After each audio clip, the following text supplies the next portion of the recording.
It is clear that the practices that ICE is using is unconstitutional. They are not methodical. They are not well planned out. They have taken people out of their cars to detain them on major streets, left the car running, not in park. Car rolls down the streets. You don't need to be a genius to figure out that that is not safe. Blurt out words of feelings you have in this moment. Emptiness. Kelsey. A lot of anger. Cecilia. Sadness. Burnt out. And Kimberly. Burnt out is a really big one. Burnt out. They are a happy family who can now only be described as sad. Our mom is the type of person that would write us letters, like handwritten letters, when she would see us sad. Encouragement their mother is still giving from inside this El Paso ICE detention center. She got the call from our mom. What did she say? She said that she was okay and that they're getting fed 3 times a day. And she was like, don't worry about us. I just want to make sure that you guys are okay. She put her mother instincts first and made sure that we were okay first. And yeah.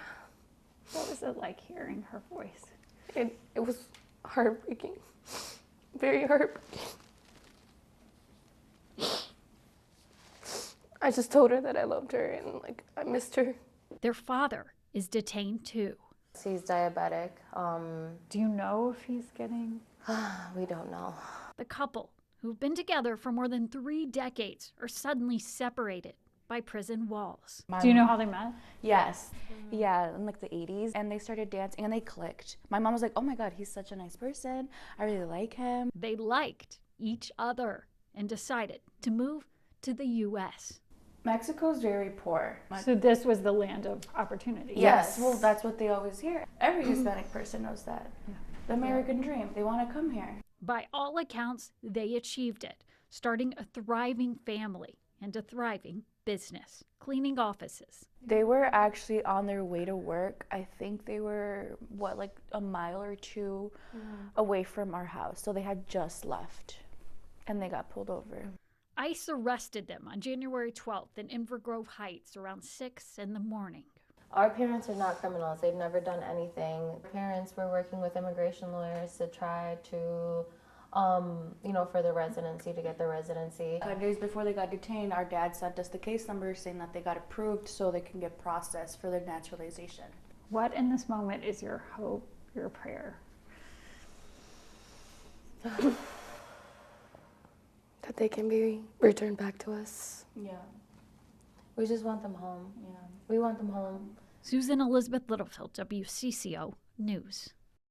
What started as an average night for Pancho's Taqueria and Mexican Cafe turned into a traumatic memory that owner Frank Chase can't avoid. Just, hard to go to sleep at night when you think we were able to keep them safe. Tuesday, ICE agents waited in the parking lot before following a Latino staff member named Kevin into a storage container as he grabbed stuff for the kitchen. We can't hear anything that happened in there, but I am sure that he was terrified.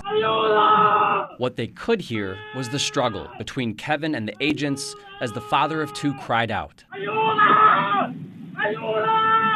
He was saying, help, help, help me. Within minutes, Kevin was arrested and taken to the Whipple building in Minneapolis. By the next morning, he was on a flight to El Paso, Texas. Chase says Kevin is legally in the U.S. on a work visa. It feels like there's just no due process. Why do we have to, send them there? Chase's family hired a lawyer and set up a GoFundMe to cover upcoming legal fees, instantly hitting their $25,000 goal. Donations. We've been here, at least once or twice a week ever since they've opened. Often coming from customers eager to help the cause. We've got, some little money set aside from something I sold, and I said, I can go without a couple of things for a minute to help out my people. While management here is confident they'll get Kevin home, they know there are other workers like him with the proper paperwork who don't have the same support system, whether it be money, lawyers, or just people willing to help. What are they going to do? And 12 hours later, there's nothing they can do. They're in El Paso.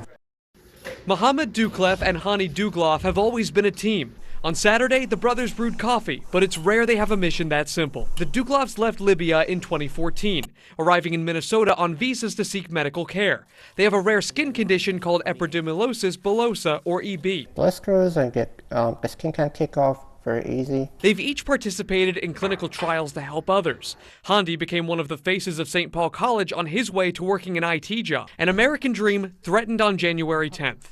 As Hani told his brother, he was getting pulled over on the highway in Wisconsin. Later on, he called me at night and he said, I'm at ICE detention center. Since they handcuffed me, I felt like being treated like a criminal.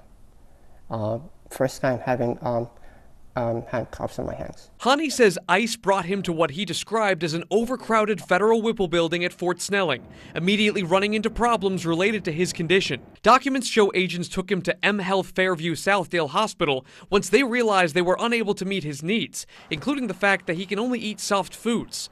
His feet shackled at the hospital. Handi quickly found himself back at Whipple, where problems persisted. Yeah, I said, I can't eat the food that you provided. I need like soft food for me, something I can eat.